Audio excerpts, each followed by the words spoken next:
حسبي ربي جل الله ما في قلبي غير الله نور محمد صلى الله لا إله إلا الله حسبي ربي جل الله ما في قلبي. السلام عليكم ورحمة الله وبركاته. Waalaikumsalam warahmatullahi wabarakatuh.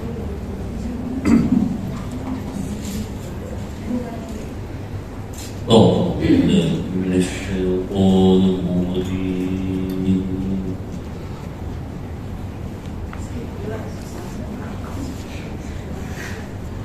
بسم الله الرحمن الرحيم.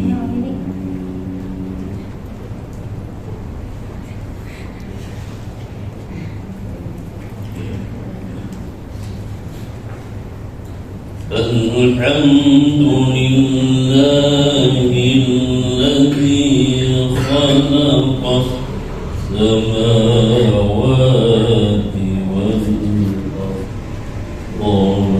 وجعل الظلمات والنور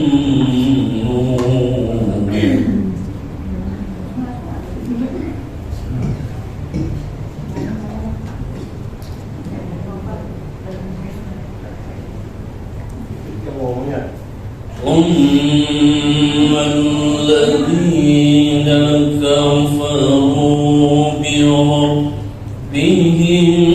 يعدلون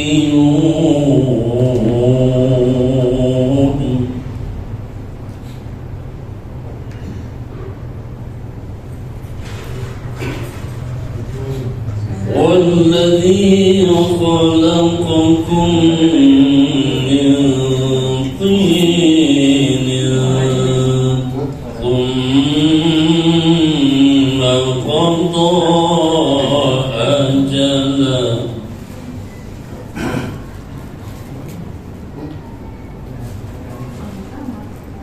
وأجل مسمى عنده ثم أنتم تمترون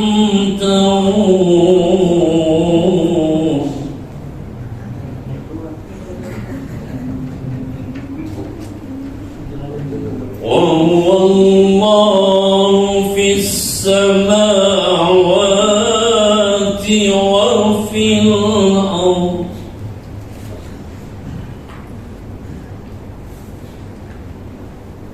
يعلم سركم وجهركم ويعلم ما تكسبون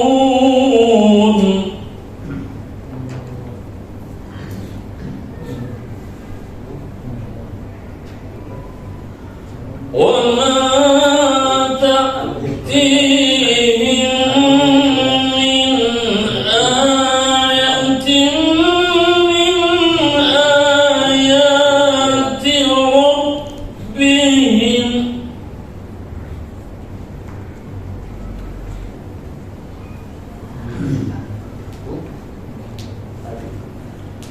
من آيات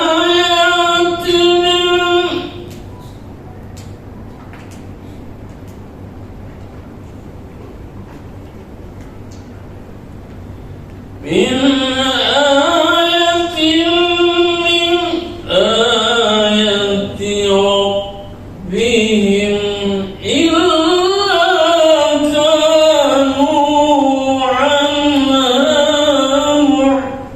معرضين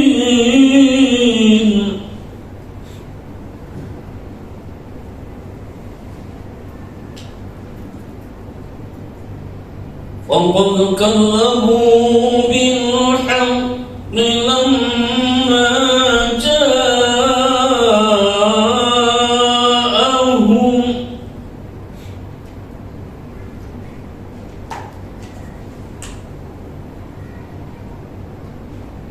فقد كذبوا بالحق لما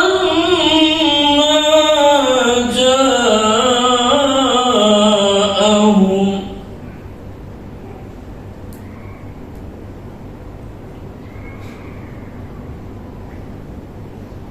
فسوف يأتيهم أنباء ما كانوا به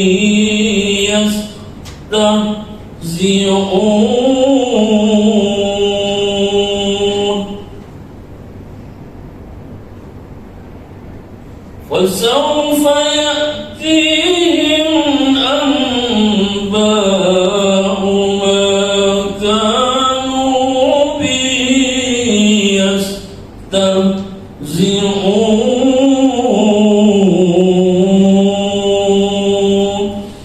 صدق الله العظيم. Assalamualaikum warahmatullahi wabarakatuh. Waalaikumsalam warahmatullahi wabarakatuh. Bismillahirrahmanirrahim. Assalamualaikum warahmatullahi wabarakatuh. Alhamdulillah alladzi arsala rasulahu bil huda wa dinil haqq liyudhhirahu 'ala dini kullihi wa kafa billahi shahida.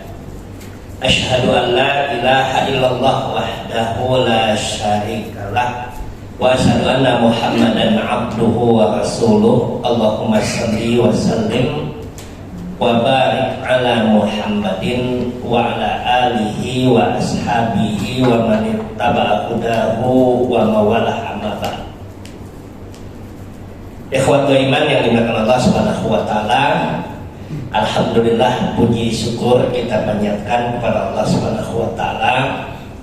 Salawat dan salam kepada nabinya Muhammad sallallahu alaihi wasallam, keluarganya, para sahabatnya, dan siapa saja yang mengikutinya hingga yaumal qiyamah. Pada malam hari ini bertepatan dengan 1 Muharram ya. Satu surah sebutnya juga 1 surah 1 Muharram, yang dikenal dalam sebutan orang Jawa itu 1 surah.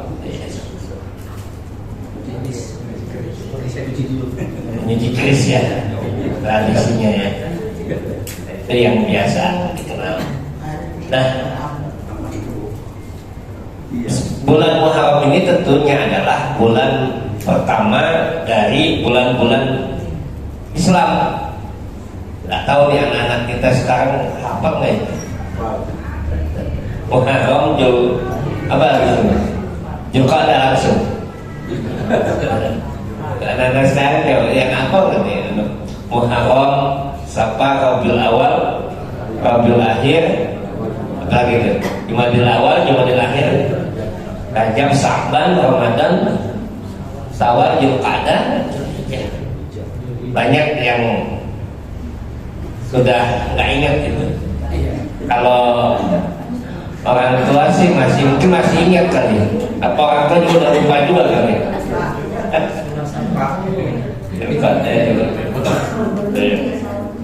Nah, bulan Muharram ini, kalau kita melihat ayat Al-Quran dan hadis Nabi SAW,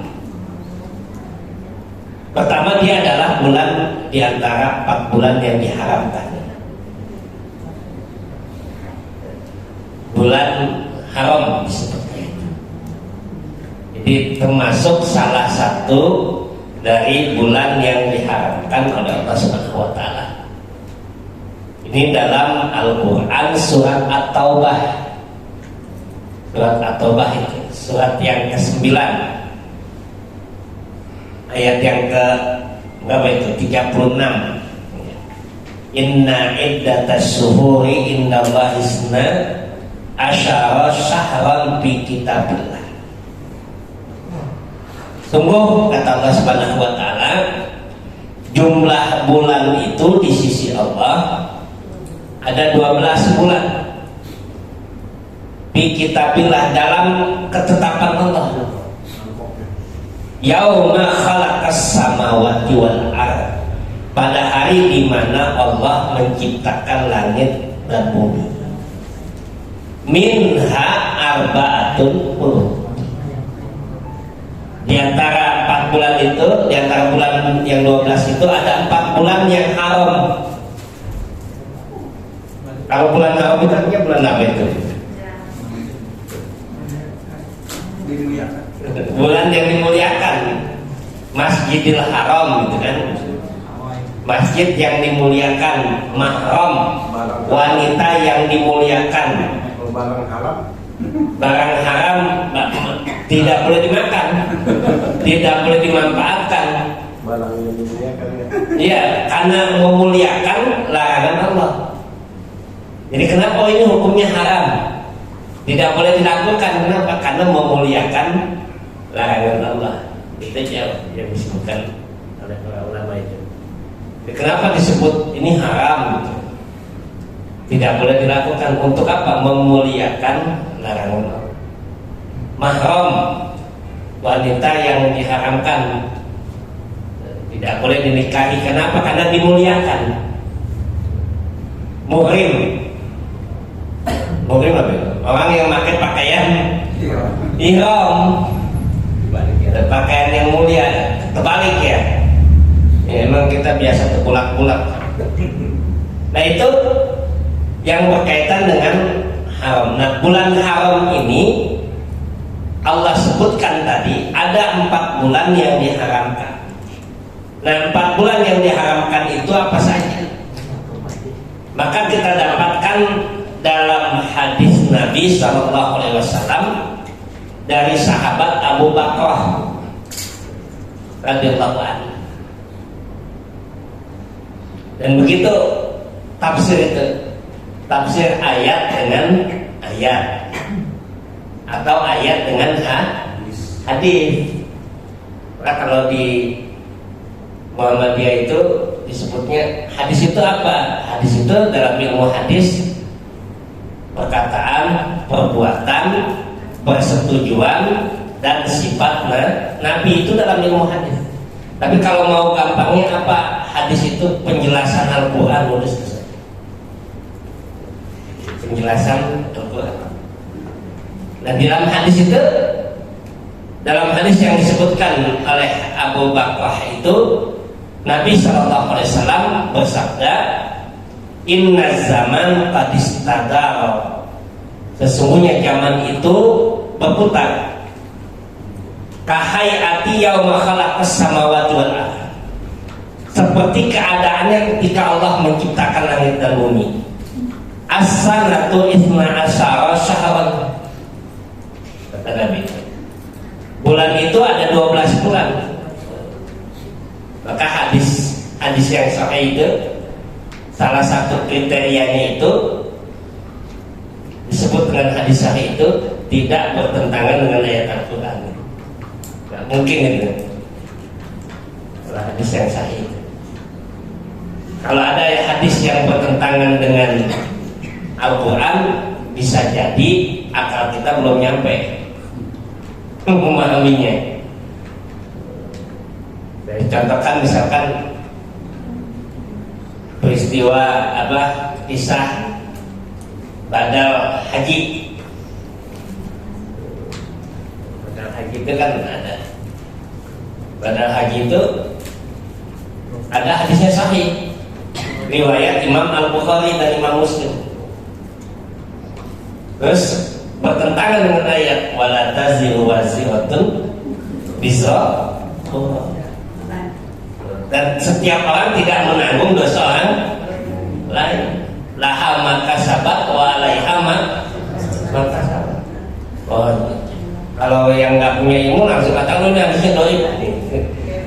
Tapi diurai oleh para ulama bahwa bisa di thariqatul jam'i, bisa dikumpulkan dua hadis. Hadis dan ayat tadi itu bisa dikompromikan.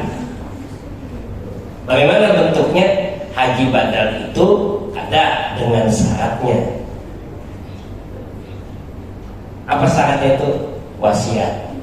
Itu yang diambil oleh keputusan haji itu gitu. Jadi ada wasiat. Kalau nggak wasiat ya enggak. Kalau sekarang kan banyak yang badal-badalan aja itu. Yang mumpung di sana badalin.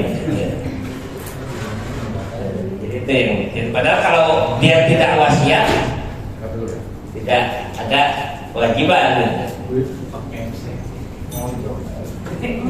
Nah itu minha arba'atun hurum. Apa yang di 4 bulan yang diharamkan itu kata Nabi SAW, Dzulqa'dah, Dzulhijjah, Muharram, Dzulqa'dah, Dzulhijjah, Muharram, dan Rajab. Itu 4 bulan yang diharamkan. Dzulqa'dah, Dzulhijjah, Muharram, Rajab. Maka ini mutawaliyah itu. Betul-betul mulai dari Dzulqa'dah, Dzulhijjah, Muharram, nanti ketemu lagi bulan Rajab. Jauh gitu. Itu bulan yang diharamkan oleh Allah Subhanahu wa taala. Apa hikmah atau apa yang ada dalam bulan yang haram itu?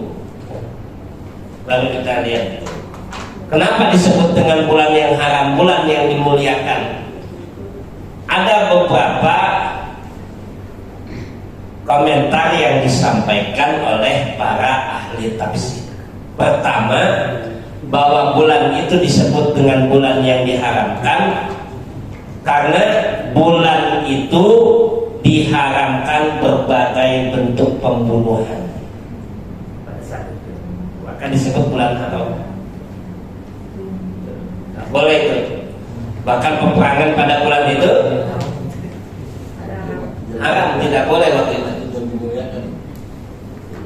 Tidak berarti orang yang menumpahkan darah tidak memuliakan bulan tersebut. Asalnya.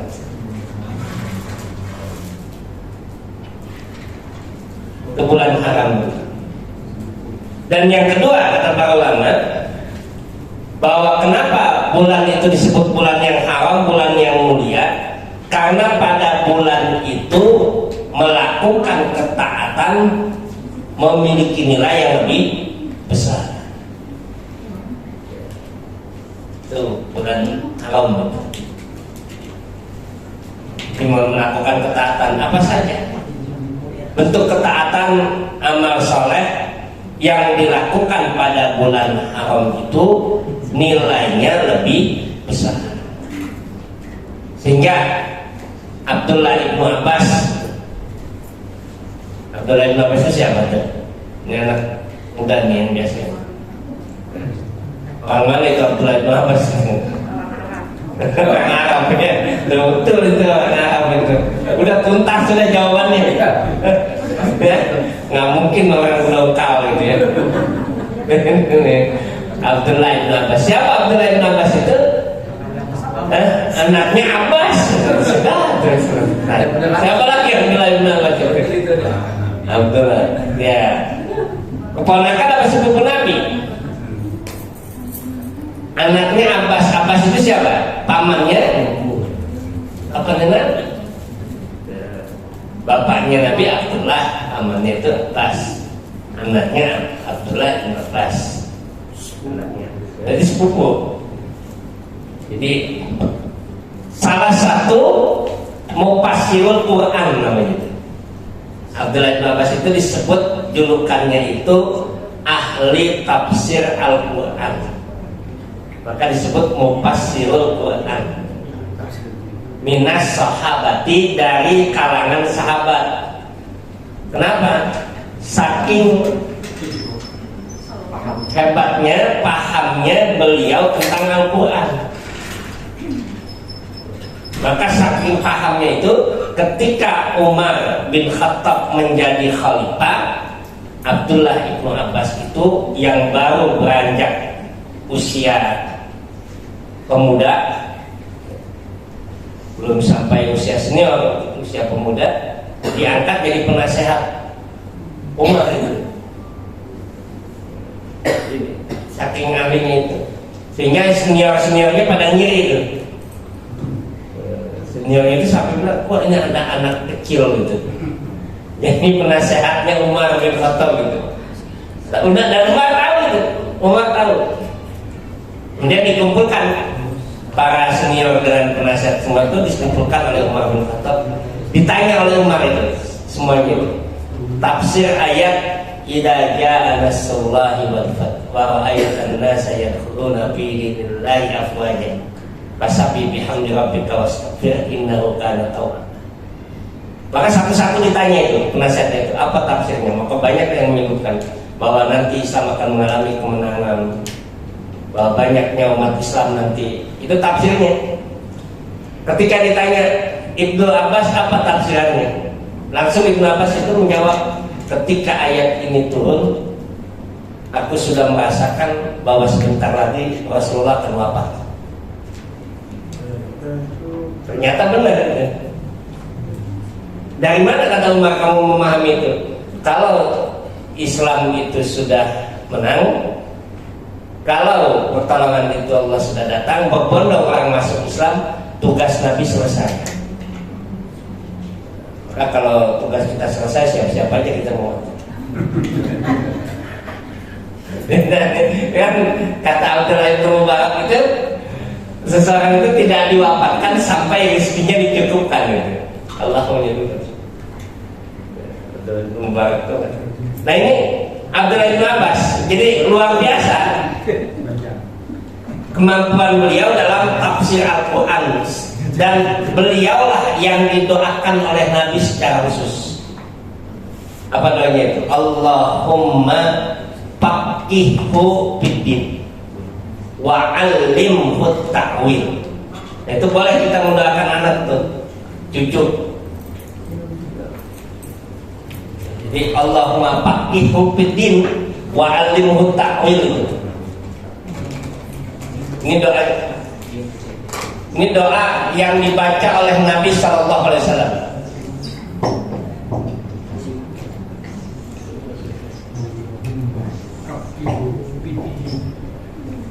Ini wajib dihafal bagi kepala sekolah tuh.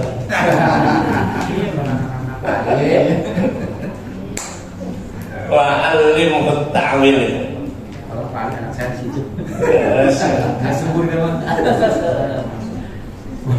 Ya pagi sembuhin aja. Pesan kalau pesan mah. Iya, sampai pagi ini. Pagi bakal sempat. Allahumma faqihhu fiddin wa 'allimhu ta'wil. Ya Allah, faqihhu fiddin, berilah pemahaman yang dalam tentang agama pada dia. Allahumma faqihhu wa 'allimhu ta'wil, dan ajarkanlah dia memahami tafsir takwil Al-Quran. Kenapa doanya seperti itu?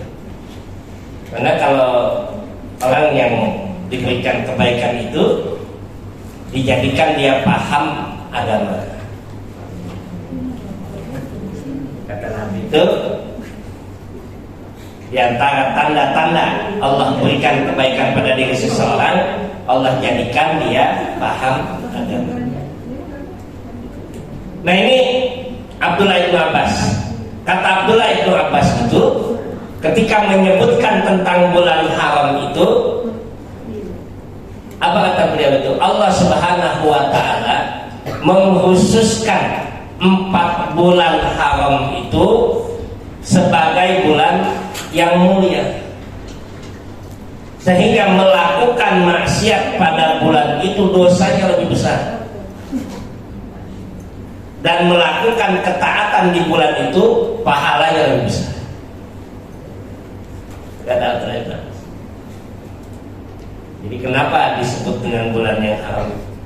Dan beliau mengatakan, aku paling suka memperbanyak amal soleh pada bulan haram itu. Sebagaimana seorang petani yang dia tahu kapan waktu dia memanen, kapan waktu dia menanam. Jadi itu yang digambarkan oleh Abdullah bin Abbas.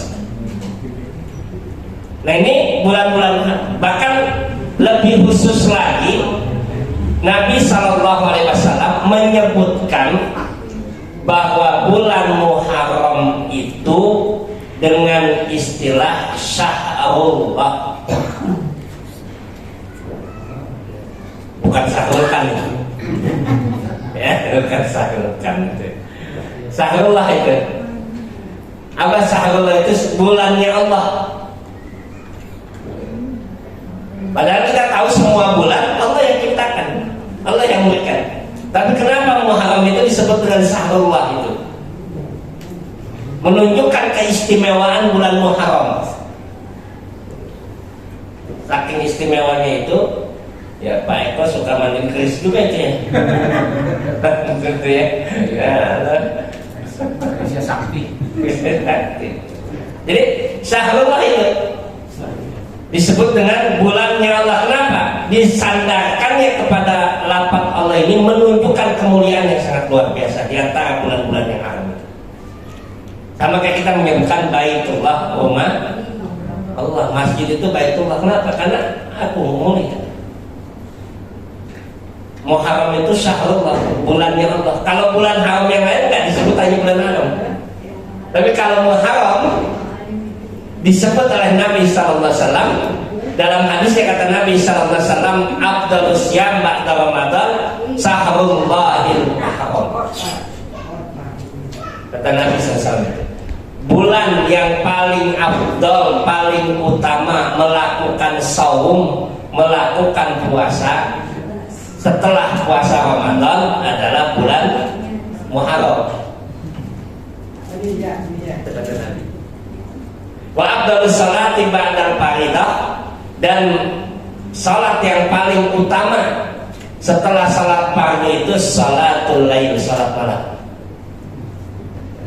Kata Nabi SAW. Nah, dalam hadis ini disebutnya bulan Muharram itu sahrullahil muharram, bulan Allah al-Muharram. Bulan Muharram itu bulannya Allah SWT. Menunjukkan apa? Menunjukkan keutamaan. Dan dalam hadis ini Nabi SAW menyebutkan afdalus syam, yang paling baik, yang paling afdal puasa itu setelah puasa Ramadan, puasa Muharram. Maka ada yang puasa dari tanggal 1 sampai tanggal 10. Dia puasa kan biasa terus. Nah ini di antara keutamaan tadi. Bahwa bulan Muharram itu istimewa. Kenapa? Karena di bulan itu disebut dengan bulannya Allah Subhanahu wa taala. Dan amalan yang paling utama bulan Muharram itu saum. Kenapa? Karena lihat kaitannya dengan hadis, kok nggak amalan yang paling lain, nggak yang lain. Kenapa hanya saum disebutkan oleh Nabi itu? Kenapa puasa? Lihat hadis Nabi itu, kullu amal ibni Adam lahu illa syiyam. Lihat hadisnya itu. Kata Nabi SAW, Allah berfirman, semua amal Adam itu untuk dirinya kecuali puasa, untuk Allah. Jadi kenapa disebut dengan bulannya Allah itu?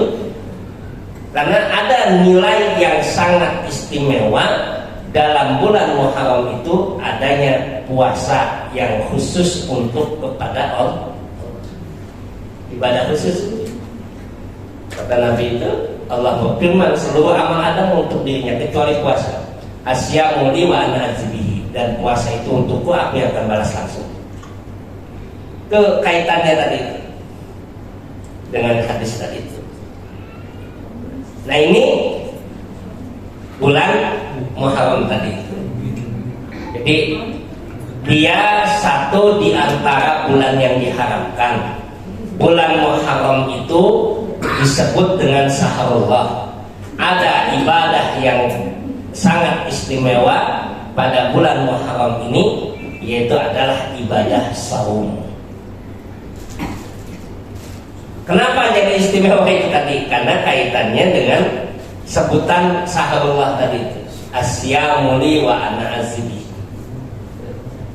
Ditambah lagi bahwa Rasulullah SAW kalau membaca dalam hadis-hadis dan tafsir ayat Al-Quran, ketika turunnya ayat tentang kewajiban Ramadan, maka disebutkanlah hadis-hadis sebelum turunnya ayat perintah puasa Ramadan, Rasulullah memerintahkan kaum muslimin untuk puasa 10 Muharram. Jadi Rasulullah perintahkan itu untuk berpuasa Muharram itu.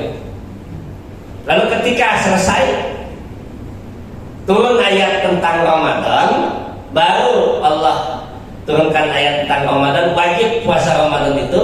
Maka Rasulullah mengatakan, wa amma ayyasuma falyasum liman saat. Bagi siapa yang ingin berpuasa di bulan Muharram, silakan puasa. Bagi yang tidak, nggak apa-apa. Jadi hukumnya tidak lagi menjadi wajib. Dulu Muharram itu puasa. Nah ini kan menjadi hal yang istimewa. Jadi kenapa bulan Muharram itu menjadi bulan yang sangat luar biasa? Karena di dalamnya ada ibadah saum. Ada ibadah saum. Berarti ada yang bertanya, saum mana yang paling afdol di antara saum itu? Apakah saum Syawal? Apa saum Muharram? Apa saum 3 hari Ayyamul Bid? Apa saum Arafah? Dan itu yang diperbincangkan di kalangan para ulama. Karena Nabi mengatakan bulan Muharram itu bulan mulia. Kenapa? Ada ibadah saum. Lalu bagaimana kata Nabi SAW, man shoma, barang siapa yang berpuasa pada hari Arafah, ganjarannya apa itu? Di hari Arafah 1 hari doang deh. Ganjarannya apa? Diampunkan dosanya tahun sebelum dan sesudahnya. Berarti 2 tahun. Luar biasa. Puasa Syawal, puasa Syawal berapa ganjarannya itu? Puasa Syawal itu 6 hari di bulan Syawal, apa ganjarannya? Bagaikan dia puasa terus menerus selama 1 tahun. Puasa apa lagi? Ayyamul Bid, apa ganjarannya? Nah nanti mana yang paling utama itu? Ini yang diperselisihkan, yang dipertentangkan oleh para ulama. Karena ada yang menyatakan Muharram lebih utama puasanya. Ada yang mengatakan 3 hari dalam 1 bulan. Ada yang mengatakan Senin Kemis. Ada yang mengatakan Daud. Semuanya punya keutamaan. Mana yang paling utama? Yang paling utama, lihat dalam hadis Nabi itu. Dalam hadis Nabi itu apa kata Nabi SAW? Beliau datang seorang sahabat, didatangi oleh seorang sahabat bertanya, ya Rasulullah, wahai Rasulullah, puasa apa yang bisa saya lakukan? Puasa Ramadan, kata Rasulullah. Ya Allah, kalau saya mau menambah, kata Rasulullah SAW, puasa 3 hari dalam 1 bulan. Ada lagi nggak ya Rasulullah? Saya masih sanggup. Kata Rasulullah, saya ada apa Senin, Kemis. Saya masih sanggup. Puasa Daud. Saya masih sanggup. Kata Rasulullah, tidak ada lagi kebaikan setelah itu. Nah hadis ini kemudian disarahkan, dijelaskan oleh para ulama. Itulah urutan-urutan puasa. Dari yang terbaik adalah ketika seseorang sanggup puasa Daud. Tiap hari ini puasa, besok buka, besok puasa lagi, besok buka. Kalau dia masih kuat, nambah puasa Senin, Kemis. Masih kuat lagi, nambah puasa apa itu? Ayyamul Bid 3 hari. Itu bisa puasa terus menerus itu. Kalau dia itu namanya puasa Daud plus Daud plus apa Senin Kemis plus Ayyamul Bid itu bisa nyambung, itu bisa terus menerus puasa. Dan ada yang melakukan itu. Saya salah satu jamaah kita dulu itu ada yang dalam suami istri. Usianya sekarang itu 78 tahun, masih gagah. Ini masih kan suami istri masih Sehat berarti. ya bahasa Putin itu. Luar biasa dia puasa laut terus masa kan, aduh repot kalau jalan sama bapak makannya susah. Kalau punya kan suka ngaji dia, repot kalau jalan sama bapak makannya susah, puasa mulu gitu. Puasa laut. Nah ini puasa. Jadi itu yang puasa paling utama itu. Kalau yang nggak utama, kalau nggak sanggup Daud, Senin, Kemis. Kalau nggak sanggup Senin, Kemis, Ayamun, masih nggak sanggup lagi 6 hari di bulan Syawal, setahun sekali 6 hari. Setahun sekali 6 hari. Masih nggak sanggup juga 2 hari puasa Muharram 9 dan 10. Dalam 1 tahun, setahun sekali minimal gue punya puasa sunat. Kalau nggak sanggup juga ya setahun sekali puasa Arafah. Nanti ketika di hadapan Allah Subhanahu Wa Taala, ya Allah, alhamdulillah saya masih punya puasa sunat walaupun setahun sekali. Kan bisa dibaca. Lumayan lah, lumayan. Ya mantap. Puasa sunat. Ya dapat. Nah ini bulan Muharram tadi menjadi bulan yang sangat istimewa di sisi Allah Subhanahu Wa Taala untuk melakukan. Maka dalam masyarakat kita ketika melihat bulan yang dimuliakan itu banyak muncullah tradisi menyambut tahun Hijriah, menyambut bulan Muharram. Ada yang tadi saya Pak Eko misalkan mandi keris, ya. Kan Pak Eko nya gitu. Jadi karena setahun sekali ya sih pakai wingnya. Bali kan. itu yang ada. Nah tradisi-tradisi ini yang berkembang bagaimana paham atau pemahaman Muhammadiyah dalam hal itu ya, ini yang harus dipahami bahwa kalau tradisi itu tidak berkaitan dengan agama untuk mengingatkan, ya kan, mensiarkan. Kata hari ini malam ini kan banyak yang pawai obor tuh, ya kan, ramai itu. Jadi mensiarkan, yang mengingatkan orang akan tahun baru sebagai budaya tanding, ya, budaya tanding dari kalau tahun baru Masehi aja ya ramainya luar biasa. Dan itu tidak berlebihan sebagai sarana dakwah, ya boleh-boleh saja. Tapi kalau ada hal yang menjurus ke arah kemusyrikan atau keyakinan tertentu, maka itu sesuatu yang bisa berubah hukumnya. So, misalkan ini keris kalau nggak dimandiin kesaktiannya hilang. Kalau nggak ziarah misalkan,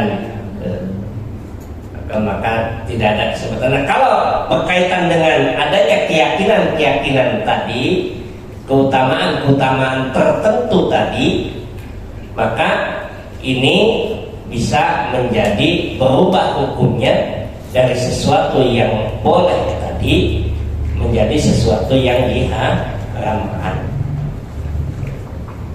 Itu sama kalau kaidah usulnya itu kan begitu. Al-hukmu yaduru ma'a illatihi. Hukum itu berputar pada ilatnya. Kalau ilatnya berubah, sebabnya tidak akan berubah, maka berubah juga nanti hukumnya. Itu kaidah fikihnya itu.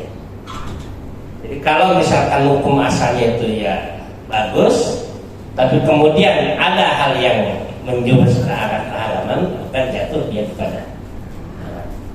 Nah ini yang berkaitan dengan tradisi-tradisi yang tentunya banyak di masyarakat kita.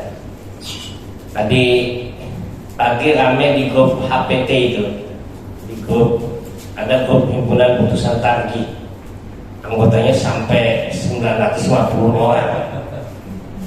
Jadi WA-nya itu nggak berhenti sampai subuh. Ada yang ilmu.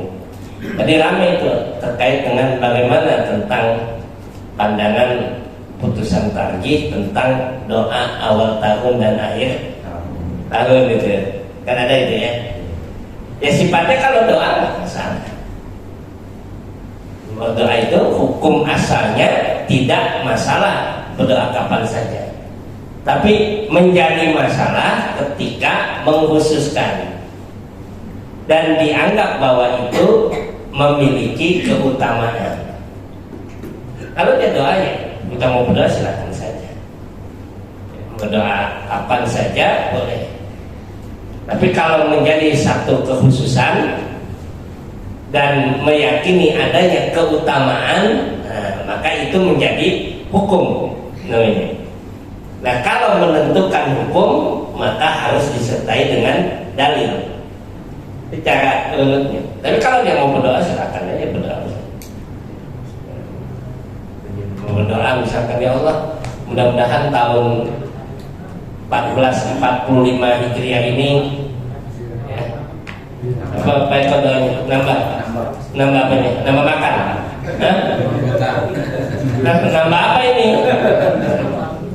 Nah, jadi boleh dia berdoa silakan. Tapi kalau misalkan ada pengkhususan, ada sifat abdoliyah, ini lebih utama, maka ada status hukum yang harus disertakan dengan dalil. Tapi kalau dia berdoa hukum makanya silakan. Dan nanti dalam kaidah bid'ah itu al bid'atu fi tahsisil ibadati bi waqti ghairil masyru'ati. Itu kaidah tentang bid'ah. Tapi kalau dia tidak berdoa secara umum lepas ya boleh.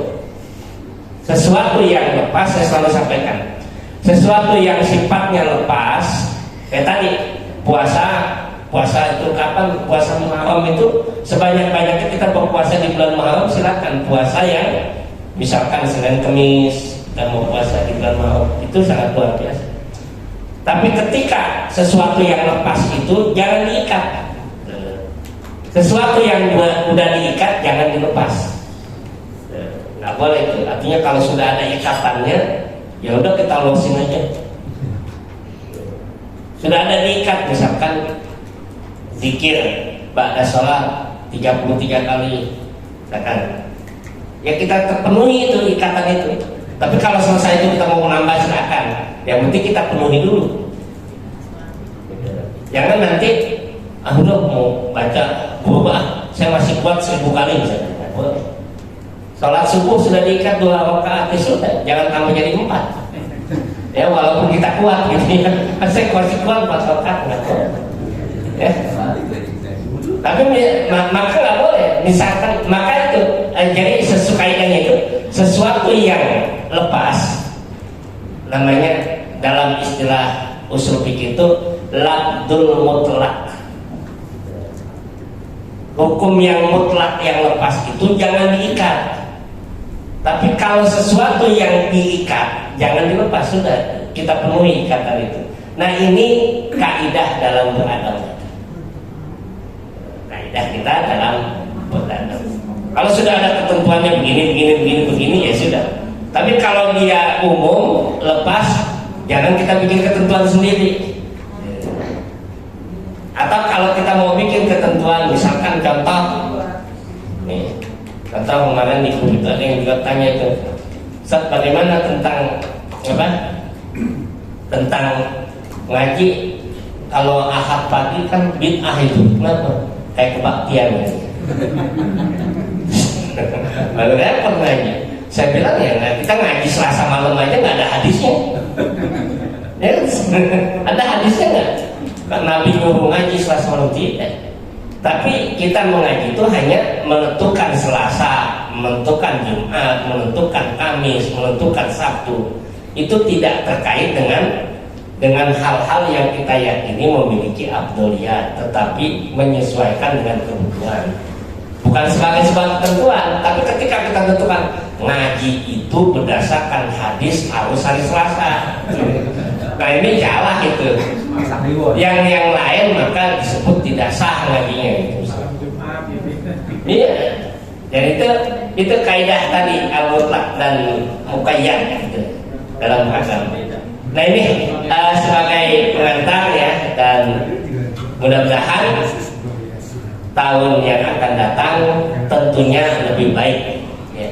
Baik kita kata doanya itu apa? Kullu amin wa antum bi khair. Setiap tahun mudah-mudahan kita selalu berada di atas kebaikan. Jadi lebih baik dari apa yang telah lalu. Dan mudah-mudahan Allah berikan taufik kepada kita. Assalamualaikum wa fathun qarib wa basyiril mu'minin. Wassalamualaikum warahmatullahi wabarakatuh. Waalaikumsalam.